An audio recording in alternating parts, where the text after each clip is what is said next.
So hi everyone.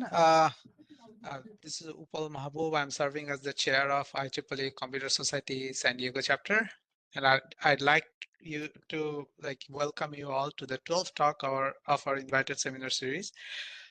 Today's virtual event is co-hosted by the Santa Clara Valley, San Antonio, Pikes Peak, and Hawaii Computer Society chapters, as well as the IEEE ComSoc chapter, IEEE VTS chapter, and IEEE Aerospace and Electronic Systems Society chapters of San Diego. As always, we have Open Research Institute Incorporation as our media partner for this entire series. It's a great pleasure for me to introduce today's speaker, Dr. Mohammad Nafi Al-Islam. Dr. Islam is an assistant professor of computer science at the University of San Diego. He holds a PhD and MS in computer science and engineering from the University of Notre Dame, and a bachelor's degree in electrical and electronics engineering from the Islamic University of Technology, Bangladesh. Dr. Islam's research is at the forefront of several cutting-edge fields. He specializes in cyber-physical systems, where he develops integrated systems that seamlessly interact with the physical world through advanced sensors and actuators. Also, Dr. Islam leverages artificial intelligence to enhance system autonomy and decision-making capabilities, employing sophisticated machine learning and deep learning techniques. A significant focus of his work is on small unmanned aerial systems, where he develops innovative algorithms for anomaly detection, mission-specific behavior configuration, and real-time safety analysis. His research aims to address real-world challenges, ensuring the safe and efficient operation of drones in diverse environments, with applications ranging from emergency response to environmental monitoring. So please join me in welcoming Dr. Mohammad Nafi Al-Islam. With that, Nafi, the floor is yours. Okay. Thank you, Dr. Upal, for such a wonderful introduction.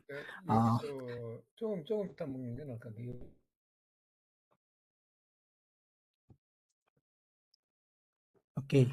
Yeah, please continue. So thank you everyone for joining my talk today. The title of my talk today is Detection and Diagnosis of Flight Anomalies in Small Unmanned Aerial Systems. So as you already got my introduction, I am Nafi. I am from University of San Diego. I'm an assistant professor there. So I'm going to be straightforward moving to my talk now. Let's first look at the talk outline, like what I'm planning to discuss today. So at first, I will give you a little introduction of the problem domain that I'm facing and my research statement. Then I will discuss in large about my works on anomaly detection. This will include some of my works for developing deep learning based detectors, then heuristic based detectors, and some of my demonstration of real world applications of them. Then I will give you some idea about my works on anomaly diagnosis, which is basically after you detect an anomaly, how do you determine what are the root cause of those anomalies, like what caused those anomalies. And finally, I will conclude with some of my works on data collection to help the research community in this field. Also, feel free to ask me questions in between the presentation, or if you like, you can ask questions at the end as well. So we live in an age of autonomous systems, and one of the most rapidly advancing autonomous systems in this field are drones, right? So drones are almost like you can soon see drones being like delivering things at your doorstep. Also, drones are already being used in agriculture. Drones are also used for like surveying fire, like wildfires. And with equipped with a thermal camera, drones can be used to detect human trapped in the ice. Also, drones are already being used by firefighters to detect human in the water. Now, as of 2023, FAA has registered over 850,000 drones in the United States, and among them, over 350,000 are for commercial purposes. And the global drone market itself has observed a very rapid spike in the recent years. So with all these advances, what are we looking for the future? in the future, you are definitely gonna see lots of drones flying over your head in the sky, doing different sort of things, delivering you foods and delivering like patients different devices. But we should also remember that these are safety critical systems. That means if these are not operated and monitored properly, they can pose imminent threats to human and their lives. Uh, for example, this is a video from 2021. This was a shopping mall in China that held a light show of drones. For this light show, over 200 drones took off, but something happened. They broke formation. It was raining drones out of the sky, as you could see. And every year, FAA receives many such incident reports, and this is like alarming as the number of drones are increasing day by day. Now, my research. My research focuses on real-time detection and diagnosis of flight anomalies in small unmanned aerial systems, which are commonly known as UAVs or drones. So I'm going to be using these terms interchangeably throughout the presentation, so they all mean the same thing, drones. So let's start with a motivating incident that motivated me to work on these research line. This is a 3D view of one of the flights that I took part in. So this was basically a basic computer vision test flight where the drone was supposed to take off, detect a person, and circle around a person. However, the drone, it took off in the wrong direction, and after it reached the peak, it suddenly had a rapid descent. Until it reached the ground, the pilot took control somehow, switched it to RTL, but after getting it back, it suddenly plunged into the ground. And this drone was really expensive. It was like it costed us around $15,000 in there. And there were people on the ground who could get hurt, and I was also a part of them. So this is one of the photos of that drone. This is the wreckage of the drone, and the person up here, this is me with the like remote controller. So I was the pilot of the drone. So another incident that happened with me there, it was in Griffiths Military Air Base, where we went there from a lab at Notre Dame to perform a data collection. So our task was to for the drone was to take off from the taxiing way, go through this triangular flight path, come back and hover for around 20 minutes for an endurance test. However, at the end of the flight, what happened was the drone started behaving unstable. It suddenly started loitering, like doing toilet boiling, what we call in the UAV field, and it basically crashed into the ground. We could do nothing. So engineers from the manufacturer, researchers from our group, and our other researchers who are a part of it from NASA, we all tried to kind of find out what really happened to this drone, because it wasn't supposed to end like this. Uh, we had many of our theories, and I will clarify some of our findings by the end of this presentation as we discuss more about anomaly detection and diagnosis. But this was a very crucial and interesting flight. So incidents like this and many such incidents really motivated me to build a system that would really detect those anomalous behaviors in real time and like alert us so that we could like maybe stop the drone from crashing or losing so much money, or maybe taking people at risk. So let me start with my research on anomaly detection. First, what do I mean when I say anomaly detection? So as you know, when the drone flies, it collects lots of time series sensor data in real time. So in a single flight, a drone can collect up to more than 2,000 different time series. This data is also stored in the flight log. And the goal of anomaly detection is to detect anomalous patterns in this data that could lead to crash or hazardous situation. However, anomaly detection in this UAV field has some challenges. For example, the first challenge is like there's a huge amount of time series data that is being generated. As I said, like from a single flight, you get more than 2,000 different time series. Uh, there is limited knowledge shared in the flight controller documentation regarding what are the different type of anomalies. How do you detect them? How to diagnose them? Like there are very limited information shared in the documentation.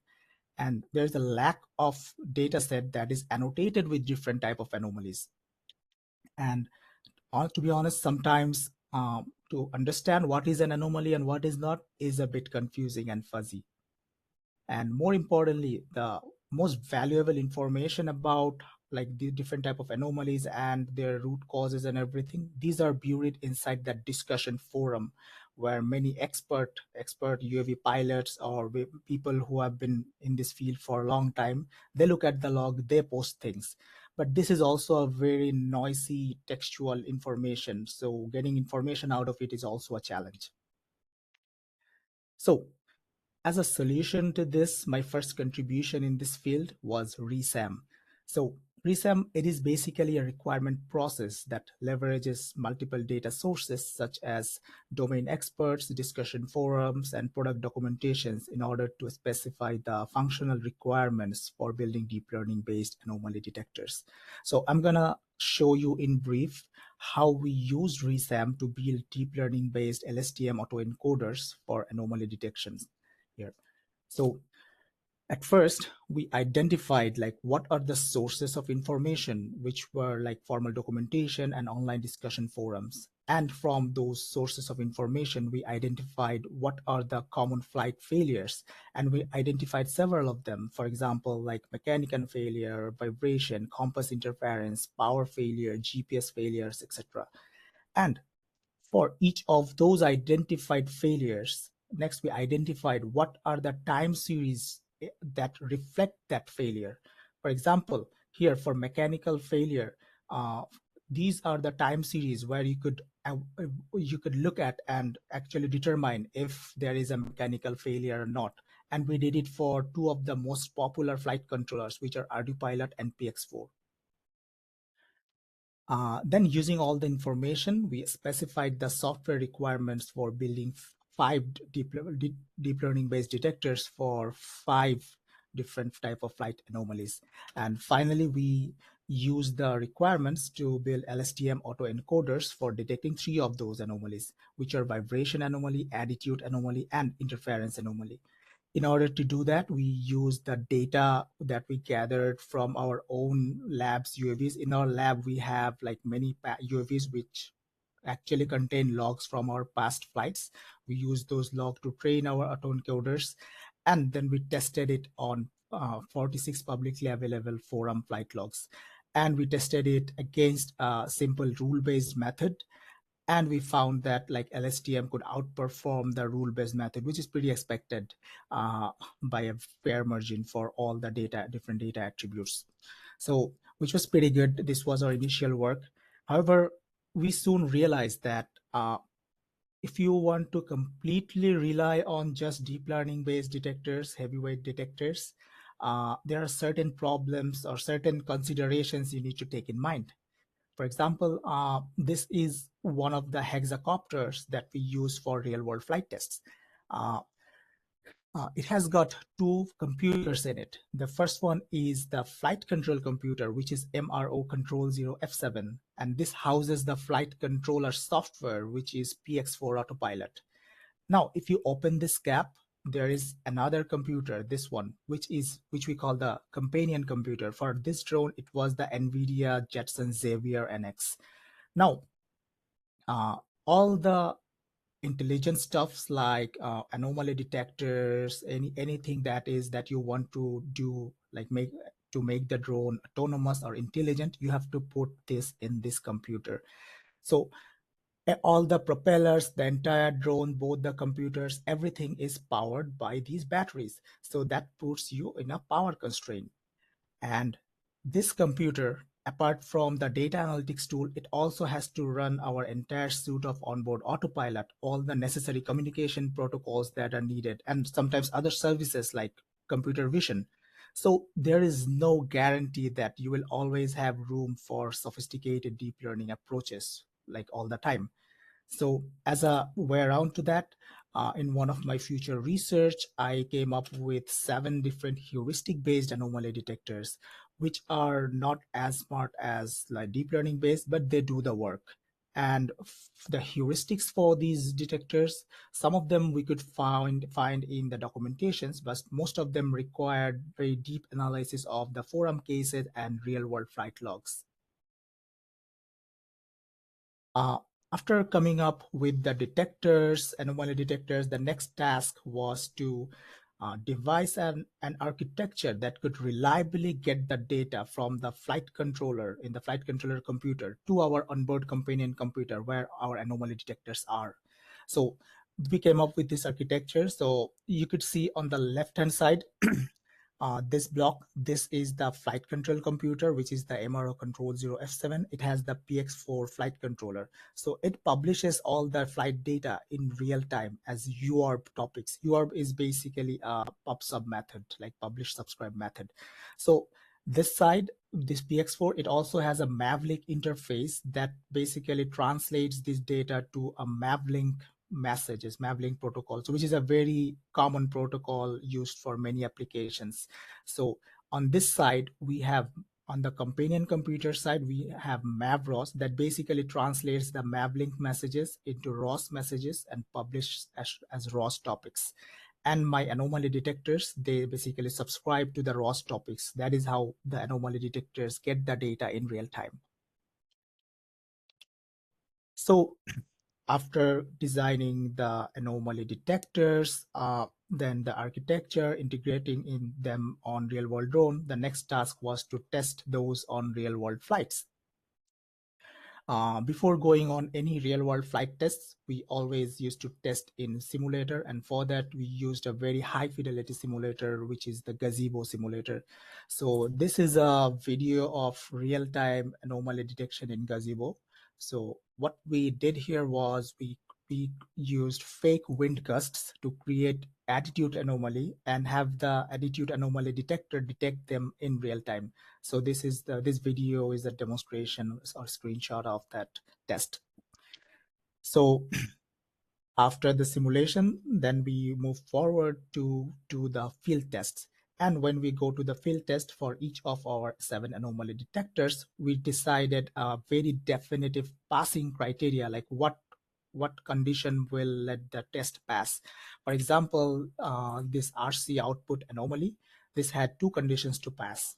First one was when the RC output values recorded by our real-time detectors match that same data found in the logs. And the second condition was like when there is an RC clipping anomaly occurs, the anomaly detectors are actually able to detect that anomaly. So pretty straightforward conditions. And next for the field test. Dr. Islam, there is a question on the Mhm. bridge about this. So, do you consider atmospheric effects that can disable the electronics, for instance, static electricity or lightning? I know you Uh, mentioned precipitation, so it goes without saying that the drone should be weatherproof. where did I mention precipitation? So the drone is, I don't think these drones are weatherproof. This is a very, I would say, edge case question. We actually have, FAA has some guidelines that you cannot really fly drones when there is like severe weather conditions. So those conditions, like say there is lightning around and very hazardous weather, like very low visibility or rain, unless the drone has those capabilities, like if it is actually certified, if it isn't certified waterproof, or if it isn't say snowproof, it is not allowed to fly. So FAA set some really strict rules about when you can fly the drone. It's like under what condition you can fly the drone. And can you repeat the initial question? So, I think the question was whether you consider such atmospheric effects. I guess still the question comes like, for example, if the firefighters use it during a rescue Mhm. operation, there is no, like there can still be a hazardous condition where you Yes, want to fly the drone. So, yes, so Norm is asking yes. whether you are considering any atmospheric effect when in Oh, this research. I see. So any atmospheric effect that could disrupt that would make the sensor data unreliable? Is it the question? So yes and no. Like for the anomaly detectors, we basically train them with like past data. But as I move forward in the presentation, you will see in my next project, we are actually collecting all the atmospheric data along with the flight data for the future research to consider these data. Like that is like in the later part of this presentation, you'll be able to find and correlate that. Like in my data collection approach, where I actually collect all the sensor data, but I collect the weather and all the atmospheric data and leave it up to the researchers to connect to them. But for the current set of anomaly detectors, they don't really take into consider any atmospheric data. They are all different sensor data, but I don't think like none of them are like directly like say considering pressure or temperature. We are not doing that anymore at this moment. Does that Okay, answer the yeah, question? thanks. Okay. Yeah. Okay. So so I was here. So for the real world flight test, the drone that we used that was equipped with a heavy step down transformer. So we intentionally used this drone. So with that transformer, what it caused a heavy weight imbalance in this drone, and we actually wanted to detect that anomaly using our anomaly detectors. So this was our real world flight test. You could see the video up here. It was the drone flying, and this is the actually video of the ground control station computer where we were receiving all the data in real time and the anomaly detection results. So the next slide actually shows you what we found in the real world flight tests. So this is a pretty exciting slide. On the right hand side, you could see two graphs. The top graph was the RC motor PWM output data that we found on the flight log of the flight. And the bottom one is the same data that our real-time anomaly detectors recorded. And we found that both the data was same. So out of the two conditions, one condition was passed. And also you could see these tiny red dots and cyan dots. These are the anomalies that were detected for the like heavy weight imbalance. So both the tests were passed, and this way we tested actually all of our anomaly detectors. So they were pretty successful tests. Now, in this next demonstration, I'm gonna show you a demo of like coupled demo of both detection and adaptation together. That means, like, say we have detected an anomaly, how do we adapt the system so that we can save the flight? We can stop the drone from crashing. So to address that, I'm gonna be quickly introducing you to one of my works that we call Cicada. So far I have introduced you to like a huge amount of time series sensor data that PX4 collects, right? All the time series data. But the PX4 flight controller, it also has 1800 different flight parameters. These are static values that basically govern the behavior of the flight. And this work, it basically explores this huge parameter space and determines like misconfiguration in which parameter is more likely to cause anomalies or cause crashes. So the Cicada framework, upon finding anomaly, it is able to like do certain adaptations. For example, revert to baseline, which means it reverts some of the parameters to a known safe value and tries to save the flight. The next slide will make it more clear. Here you could see two flights. On the left hand side, this is a normal takeoff where you would see that like the drone takes off at a very straight line. On the right hand side, here the drone takes at a very wavy way, like anomalous way. What happened here was on this flight, we took this one parameter MC roll P, and which has a default value or save value of 0.4. We changed it to 0. So because of that, it had a very wavy and abnormal takeoff. However, just at the end of takeoff, the anomaly detectors detected the anomaly, and Cicada was able to revert this MC roll P back to its default value, and that's what actually saved the flight.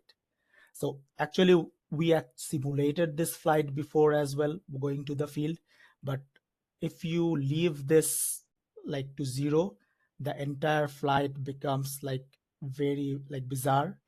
So we cannot really let that happen in the real world. So we were really pretty sure like at the end of the takeoff, this will be detected and Cicada will be able to revert it back. So that is how we did the real world flight test.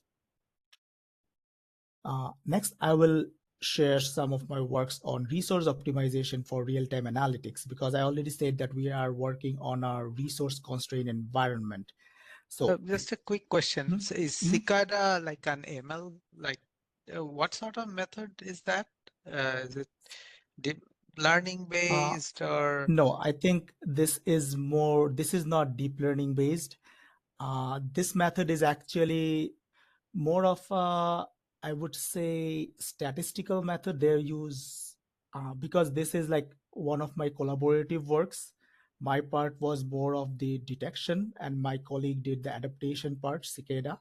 So this work basically explores like how many of like all the previous flights, like it takes into account many previous flight log data that crashed and gets to know like all the parameters, but it does not employ any deep learning based method. It basically applies some of the statistical tools to figure out which of the flight parameters are more likely, like which flight parameters are more common in all the crashed flights. So they applied some ways to like determine, say, MC roll P.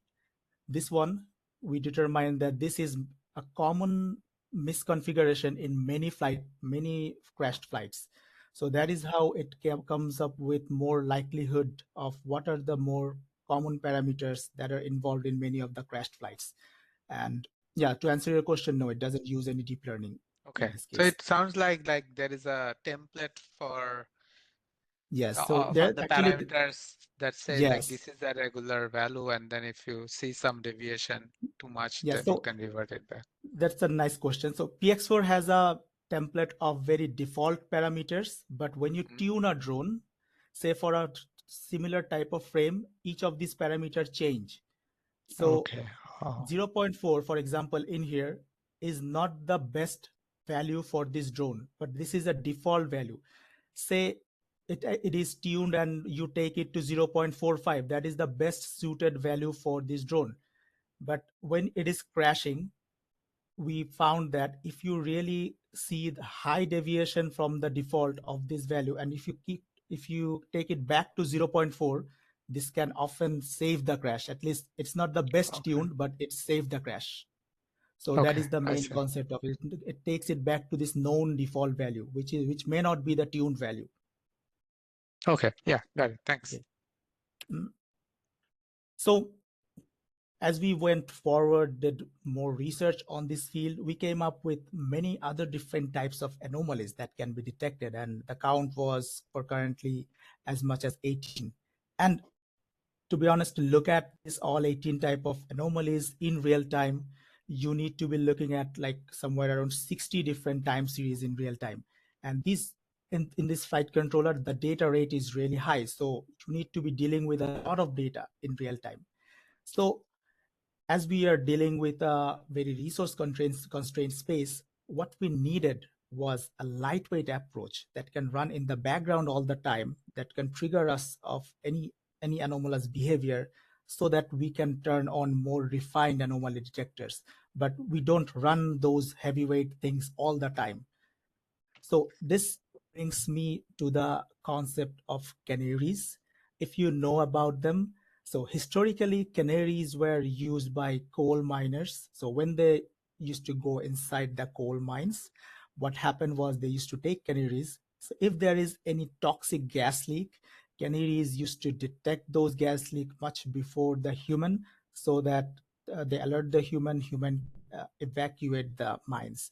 So we take in this concept in mind, and then we come up with this framework, Adam. So what is Adam?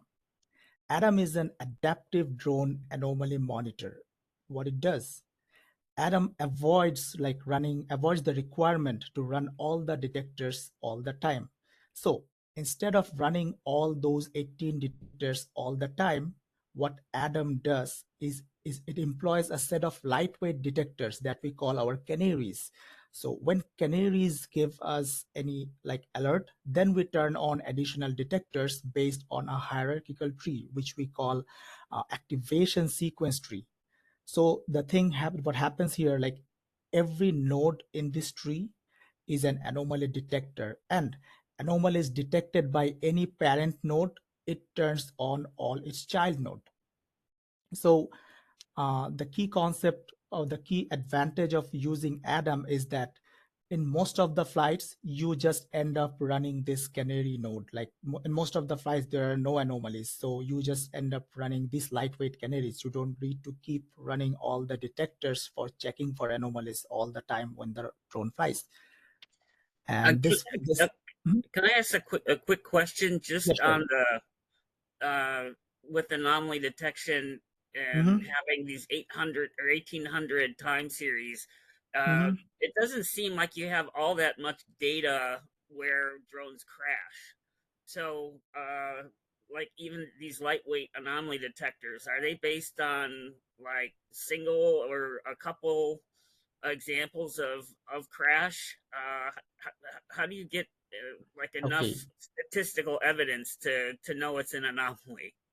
Okay, yeah, that's a very nice question. So there are actually a lot of data and evidence of crash. So the most, as if you have followed like at the beginning of the presentation, what I said, like we went through a lot of information sources, and among them, one of the most prominent was like the discussion forums. So in the two of the most popular flight controllers, ArduPilot and PX4, they both have their own discussion forums. And in the discussion forums, if you look at them, people have been posting there for years. So you could actually go there and find detailed incident reports along with the flight logs. So from there, you could get a lot of logs, flight logs, and information about the flights. Does that Okay, answer your question? yeah, absolutely. I didn't put that together Mhm. until now. Thank you. Yeah. Okay. So, so this slide will clarify how this actually works.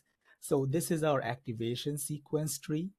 On the left-hand side, you could see the legend. So any node, when it becomes green, you can consider that this is turned on, and when it is red, it has detected an anomaly. So what happened here was we took a real-world flight case from the ArduPilot discussion forum and ran the flight log through the Adam system. And let's see what happened when we ran that flight log. So initially, always the canaries are on, right? So whenever the canaries detected an anomaly, the next tier detectors got turned on. Or in this case, all these three detected anomalies and they turned on their children. And then finally, this power anomaly was detected, it turned on its children. So this is the basic concept, like any detector, if it detects anomaly, it turns on all its children. So this is how we avoid the need for running all the detectors all the time. Rather, we just start with the canary. If needed, we turn on the others. So we Just a quick evaluated. question. Is the reason Sure. you don't run all the detectors all the time is just for power consumption on the drone? Not just the power, it's because of the computational power, like not the battery power. Okay, So, thank you. mm, so we evaluated Adam based on certain criteria. At first, we evaluated it on 69 different forum logs, and we evaluated it against a non-adaptive approach in which we run all the 18 detectors all the time. So let me remind you, Adam is the adaptive approach where we initially run the canaries, but then subsequently we turn on other detectors based on initial alert. Versus we are comparing Adam with the non-adaptive approach where you are running all the detectors all the time. So we found that Adam could almost match up to the detection accuracy of the non-adaptive approach, which is pretty good. But uh, we are sacrificing a bit of accuracy here because we are not running all the detectors all the time, right? So what are we gaining? Obviously, we are gaining resource optimization. In order to measure that, we took several real-world cases and run them through Adam and also the non-adaptive approach. And for each of those cases, we measured the CPU usage and also the memory consumption. Here you could see that the top graph, this is one of the cases where of the CPU usage. The green line, this is the non-adaptive approach where all the detectors are running. You could see this is more of like a straight line compared to Adam, which initially is pretty low, but upon detection of those anomalies, other anomaly detectors getting turned on, so this builds up slowly where it saves energy. And here for the memory usage comparison is also the same. The green line is the non-adaptive approach where all the detectors are running all the time compared to Adam, which basically consumes the memory slowly when all the detectors turn on slowly. In most of the cases, it would be just in this line because in most of the cases, the anomalies will not be detected.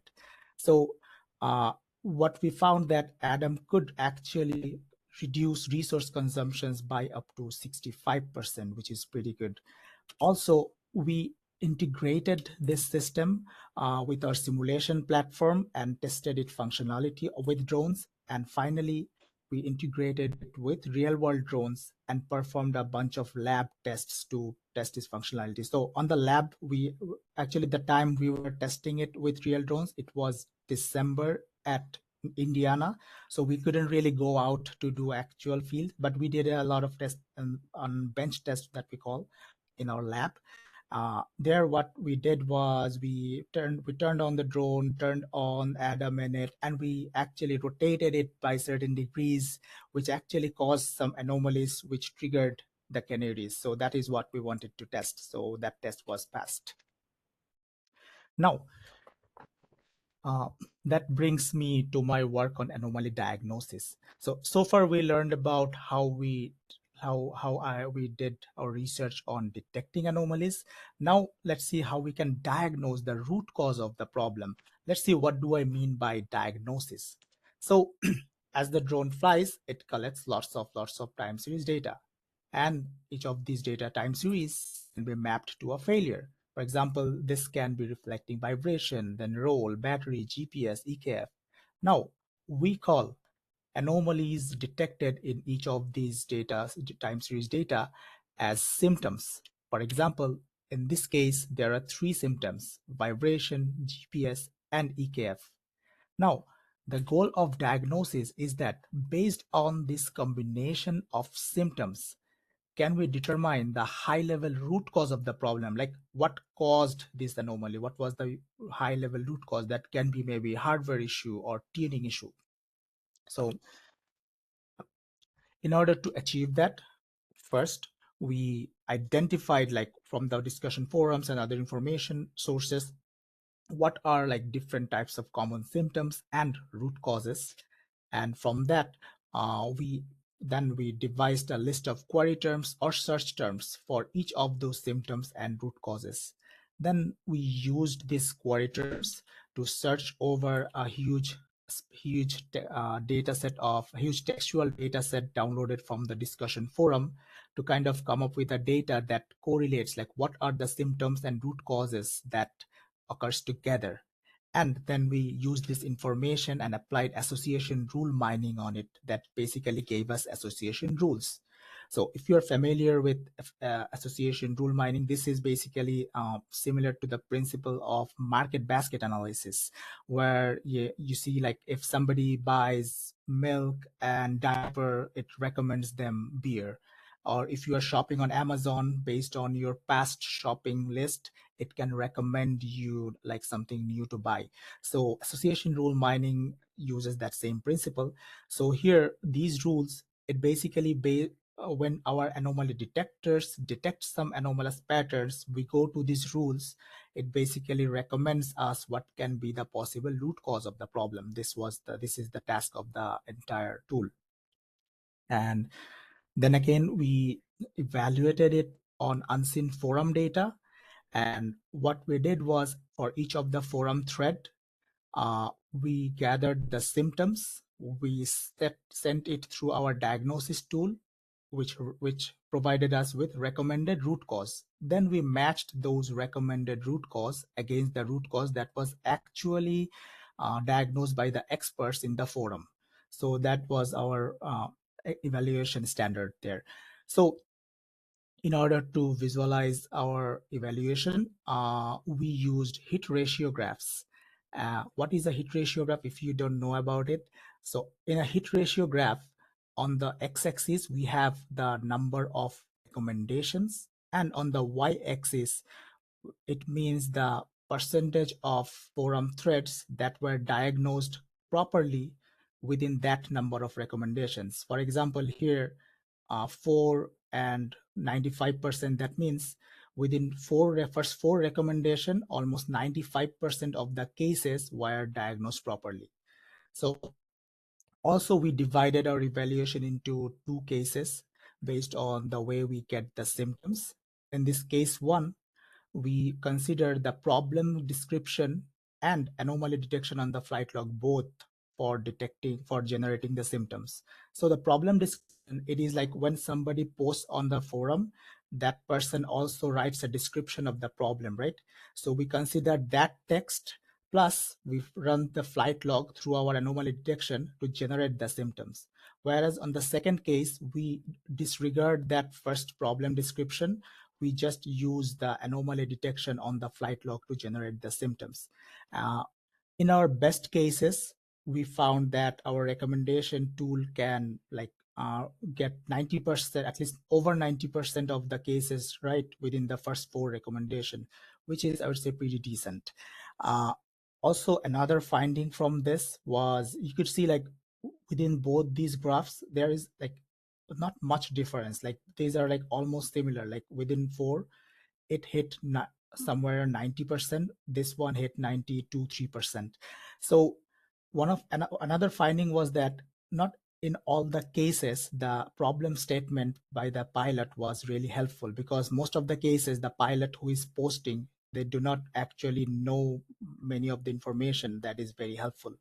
So that was another finding from this experiment. So now with our anomaly detection and diagnosis, let me go back to the earlier incident that I shared with you about that Griffiths flight. What really went wrong in that flight? So what happened was we sent these flight logs to our colleagues at Notre Dame in our lab, also like our co-researchers at NASA and also the manufacturers. So the feedback that we found from them was, from NASA, they told us that there could be something wrong with the powertrain, and the manufacturer told something wrong with the motor or ESC. So we ran this flight log, the flight log of this flight, through our automated anomaly detectors and diagnostic tool, and this is what we found. So our anomaly detectors detected 3 anomalies in there, like RC in out, which is basically the motor output data, and the anomalies in current data, and also anomalies in attitude data. And when we sent these 3 anomalies to our recommendation tool, it recommended us top three recommendations that were power, motor, and GPS. And these two really aligns to what the manufacturer and engineers from NASA told us. So which is pretty impressive. And still, this flight is a big mystery to us. Still, we often look at the flight log and often think, but this is certainly promising the way this tool is working right now. As you already know by this point, this research, it is heavily dependent on data, like let it be the forum data where all the forum experts post, or flight data. So in order to help the community in this research, in my next project, what I did was I led a data collection project, which is a longitudinal data collection, which I did for a year under different seasons and weather conditions, where I flew different flight routes and I collected data for over 30 real world flights. Now, what is special about this data set that is not found on the forum or anywhere else? So in this data set, apart from the time series sensor data, what we do is we also collect weather data, like what was the wind, what direction was the wind coming from, what was the temperature, what was the pressure, what was the dew point. I think this relates to one of the questions that was asked at the beginning of the presentation. So what was everything that is related to the weather. Also, we collected battery information, like what was the whole battery voltage or each cell voltage at the beginning and end of the flight, what was the waypoints of the flight, what was the flight plan, also initial all the GCS error messages if there is any. And most important part, after each flight we write a very detailed post-flight analysis report. This is basically textual data, but this basically tells anyone who is working on this data later what happened in the flight. I think this sort of information would be very helpful for future researchers. And we also note if there is any additional information, like there is a note on like weather warning or anything. Also, for each of the flight log, if there are any anomalies, we annotated those anomalies with anomaly tag, like the flight ID and the description, a start time, end time, and some other relevant information. Let me go through two of the flights that we collected that we ran as the part of this data collection. And these two flights were actually anomalous flights. That's why I'm interested to show what we collected from here. So this, for both the flights, this was the planned flight route up here. So the drone was supposed to take this polygon, and for each of the drone, the flight controller sets a geofence, like a circular region, like outside that fence, the drone is not allowed to go. Like the flight controller blocks the drone. So when we planned the flight, we did not really keep the geofence in mind. So what happened was the drone took off, came here, it hit the geofence. In this case, the geofence action was set to return to launch, so the drone came back and landed easily. But in this case, what happened was there was no geofence action set. So when the drone hit the geofence, it got out of our autonomous pilot's control and transferred to manual control. So we didn't really know that, because also it's very hard to determine. Drone was high up in the sky. And unluckily, the throttle position in our RC was also a bit higher than natural. So the drone kept getting elevation, which initially we didn't know.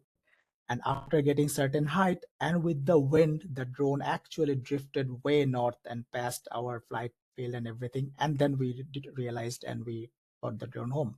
So let me show you what data we collected from each of these flights. So obviously we collected all the time series sensor data, saved them in CSV, but we also collected like the weather information, like how much was the wind, what was the direction, what was the temperature, dew point, humidity, pressure. For each of the battery, we also collected the battery specs and total battery voltage before and after the flight. We also collected the waypoints, all the error messages that we found in the GCS while flying. Also, that the most important thing, that we have a report of like what really happened in that flight. So this was like really important. These are some of the other flight routes that we tried, because I say this is a longitudinal flight data collection. That means it actually covers a lot of different things. It's still going on. We still are to cover a lot of other things, but these are the routes that we already tried: polygon, zigzag, circle. And we also were trying to determine the effect of wind direction on the flight data. That is why we always ran these two flights in couple, like one north-south, one east-west, so that we know how wind speed actual wind direction actually changes the flight data. With this, I am towards the end of my presentation. I'd like to thank all my collaborators at Notre Dame, NASA, Iowa State, UToronto, and this company Drone Response, which is like a spin-off company from my last lab at Notre Dame. And I had some publications, relevant publications. If anybody goes through this publication and have any questions, feel free to contact me and email me. And yeah, is there any question I can answer right now? Thanks a lot for the wonderful talk, Dr. Islam. Yeah, to the audiences, any question for Dr. Islam?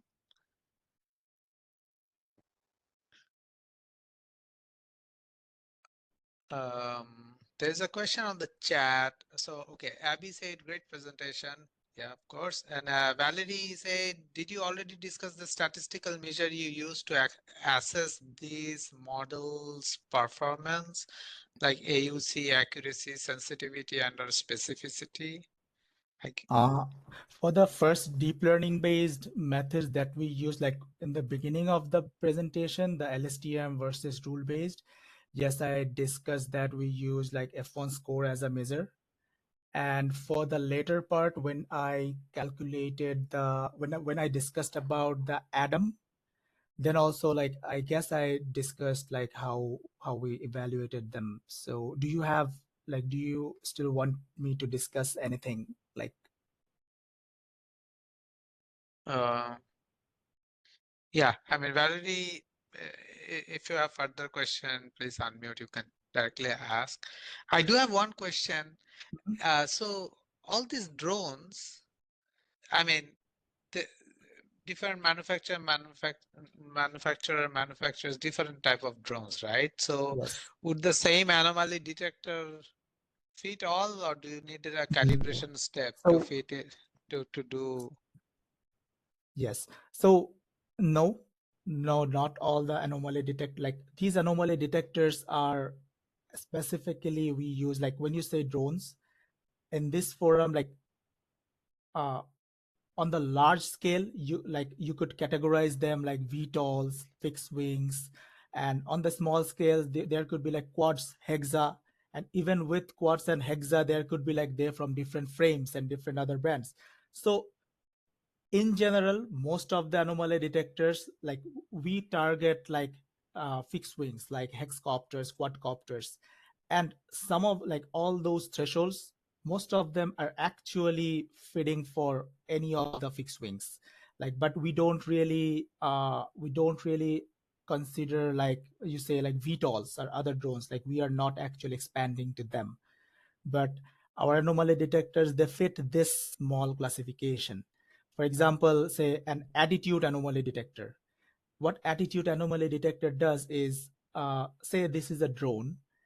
Attitude is, if you don't know, like these movements, like this is the roll, this is the pitch, this is the yaw. Attitude anomaly detector, it basically looks at how the actual attitude diverges from the desired attitude, like what it is supposed to do versus what it is doing. This is basically common for all those categories. All drones? And say vibration, they basically look at how your accelerometer data is diverging from the like how's the standard deviation is diverging. So that is also like, if this is very fluctuating data, that is bad for all of those. So goes for many of the other detectors. So within that group, I think this suits pretty much. Okay. Yeah, Clay, please go Yeah, ahead and ask. one other question. I work in the counter UAS field, so Okay. hearing this side of the talk on UAVs has been very interesting to me. When you mentioned the autoencoder technique, is it? And I'm just sort of thinking out loud here, but it seems like even if you've got a corpus of information on things gone horribly wrong with flight data at the time, it seems like there's going to be a lot more data where things are working correctly. So with an autoencoder, it would seem to me like, since you're using the size of the reconstruction error to be your signal to whether the event of interest is happening, that you would maybe train the autoencoder on normal flight data, Yes. and then once you pass an anomaly through the autoencoder, it's not going to be able to reconstruct it very well, Yes, and that's how it therefore works. Yeah. is that how it works? Yes, that's exactly how it works. So if you mention, like we use a lot of data from our own drones to train the autoencoders. So like that is how we had ample of data to train, because autoencoder training, you need like normal data, not anomalous data. For testing, you need anomalous data. Right. Got it. So Okay. Thank you. yes, thank you so much for the question.